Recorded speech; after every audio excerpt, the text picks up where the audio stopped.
आजच्या ठळक बातम्या. रत्नागिरीत मुसळधार पाऊस, शेतीला मोठा दिलासा, पण मासेमारी ठप्प.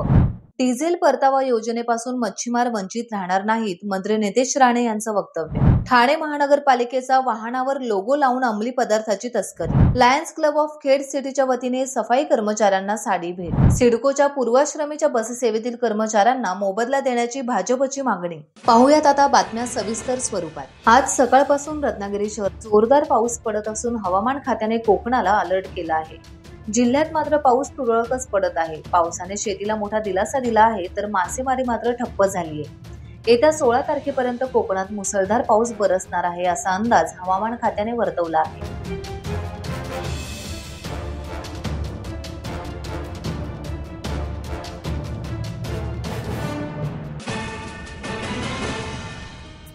मुंबईकरांचा कोकणात जाण्याचा प्रवास सुखकर करणारी मुंबई दिघी आणि मुंबई काशीद ही रेल्वे सेवा मार्च अखेरपर्यंत कार्यान्वित करावी, अशा सूचना मत्स्य व्यवसाय आणि बंदरे मंत्री नितेश राणे यांनी आज दिल्या. आमदार महेश बालदी यांच्या उपस्थितीत मच्छीमार नौकांना द्यावयाचा डिझेल परतावा याविषयी बैठक झाली. यावेळी एकही पात्र मच्छीमार नौका डिझेल परतावापासून वंचित राहणार नाही, असे मंत्री राणे यांनी सांगितले. तसेच मच्छीमार संस्थांनी त्यांच्या बोटी मत्स्य व्यवसाय विभागाच्या अधिकाऱ्यांना तपासणीसाठी उपलब्ध करून द्याव्यात, याविषयी मच्छीमारांना समाधानकारक निर्णय घ्यावा, अशा सूचनाही मंत्री राणे यांनी दिल्या. तसेच अलिबाग येथील जेटीचे काम दिवाळीपूर्वी पूर्ण करण्याच्या सूचनाही मंत्री राणे यांनी दिल्या. अंमली पदार्थांची विक्री करण्यासाठी ठाणे महानगरपालिकेचे लोगोचे स्टिकर वाहनावर लावून विक्री करणाऱ्या दोघांना ठाणे पोलिसांच्या गुन्हे अन्वेषण शाखेने वाहनांसह अटक केली आहे. पोलिसांनी त्यांच्याकडून 31,84,80,000 रुपयांचे मॅफेड्रॉन अंमली पदार्थ जप्त केले आहेत. तन्वीर अन्सारी वय वर्ष 23 आणि महेश देसाई वय वर्ष 35 अशी आरोपींची नावे आहेत. हे दोघेही आंतरराज्यीय टोळीतील अंमली पदार्थ तस्कर असून त्यांच्या विरोधात अंमली पदार्थ तस्करी संदर्भातील गुन्हे विविध पोलीस ठाण्यात दाखल असल्याची माहिती उपायुक्त अमरसिंग जाधव यांनी पत्रकार परिषदेत दिली आहे. गुन्हे शाखा घटक 2 चे पोलीस शिपाई अमोल इंगळे, पोलीस हवालदार प्रशांत राणे यांना गोपनीय माहिती मिळाली होती की 2 इसम हे भिवंडी परिसरामध्ये मेफेड्रॉन MD हा अंमली पदार्थ विक्रीसाठी येणार आहेत. त्या अनुषंगाने गुन्हे शाखा घटक 2 चे पोलीस निरीक्षक जनार्दन सोनवणे, API माळी आणि त्यांच्या टीमनं ACP शेखर बागडे यांच्या पर्यवेक्षणामध्ये सापळा कारवाई आयोजित केली, ज्यामध्ये 2 आरोपींना ताब्यात घेण्यात आलं. एक तन्वीर अहमद अन्सारी राहणार मुंब्रा ठाणे आणि महेश देसाई राहणार उल्हासनगर ठाणे या 2 आरोपींना ताब्यात घेण्यात आलं. त्यांच्याकडून 15 किलो 294 ग्रॅम MD मेफेड्रॉन हा अंमली पदार्थ जप्त करण्यात आला. त्याचबरोबर 2 चारचाकी वाहने, मोबाईल फोन आणि रोख रक्कम असा एकूण 32 कोटीचा मुद्देमाल जप्त करण्यात आलेला आहे. 2 आरोपींना गुन्ह्यामध्ये अटक करून मान्य न्यायालयाने त्यांना उद्यापर्यंत दिनांक 13 तारखेपर्यंत पोलीस कोठडी रिमांड दिलेला आहे.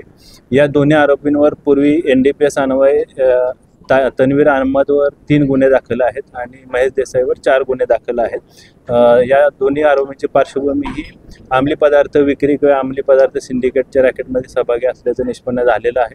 त्या अनुषंगानं गुन्हे शाखा घटक 2 चे पोलीस अधिकारी आणि पोलीस पथक हे सदरचा MD मेफेड्रॉन अंमली पदार्थ कुठून घेऊन आले, त्याचबरोबर हा अंमली पदार्थ कुठे बनवला, त्याची विक्री कोणाला करण्यात येणार होती, या पूर्ण अंमली पदार्थ विक्री रॅकेटमध्ये किंवा सिंडिकेटमध्ये कोण कोण अजून ड्रग पेडलर समाविष्ट आहेत किंवा खरेदी विक्री करणारे कोण इसम आरोपी समाविष्ट आहेत, त्या अनुषंगानं आम्ही अधिक तपास करीत आहोत. लायन्स क्लब ऑफ खेड सिटीच्या वतीने सालाबादप्रमाणे याही वर्षी रक्षाबंधन दिनाचं औचित्य साधत खेड नगरपालिका आरोग्य विभागातील सफाई महिला कर्मचाऱ्यांचा विशेष सन्मान मैत्रीण किचनचे मालक राकेश जैन यांच्या सौजन्याने साडी चोळी भेट देऊन करण्यात आला. तसेच त्यांच्यासोबत रक्षाबंधन दिनानिमित्त त्यांच्याकडून राखी बांधून घेण्यात तर आलेच, तसेच त्यांनाही आमच्याकडून राख्या बांधण्यात आल्या. सदर कार्यक्रम प्रसंगी सर्वच राजकीय पक्षाचे पदाधिकारी आणि खेड पटेल समाजाच्या महिला भगिनी आवर्जून उपस्थित होत्या. भारतीय जनता पार्टीचे पदाधिकारी भूषण काणे यांनी लायन्स क्लबने राबवलेल्या या उपक्रमाबद्दल कौतुक केले.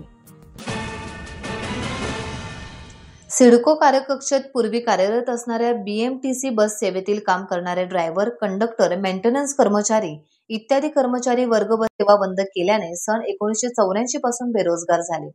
ही बस सेवा पुन्हा सुरू व्हावी किंवा या कर्मचाऱ्यांना अन्य कामात सामावून घ्यावे किंवा या सर्व कर्मचाऱ्यांना योग्य तो आर्थिक मोबदला द्यावा, यासाठी हे कर्मचारी अविरतपणे संघर्ष करत आहेत. या कर्मचाऱ्यांच्या 42 वर्ष प्रलंबित मागण्यांसाठी आमदार विक्रांत पाटील यांच्या नेतृत्वात सिडकोचे व्यवस्थापकीय सहसंचालक गणेश देशमुख यांच्या दालनात विशेष बैठकीचे आयोजन करण्यात आले होते. 631 कर्मचारी तसेच सर्वच 1587 कर्मचाऱ्यांना रुपये 10 लाख इतका आर्थिक मोबदला तात्काळ दिला जावा, ही मागणी आमदार विक्रांत पाटील यांनी लावून धरली आहे. टाइम्स डिजिटलला लाईक करा, सबस्क्राईब करा, शेअर करा आणि बेल आयकॉन दाबायला विसरू नका. पाहत रहा टाइम्स डिजिटल.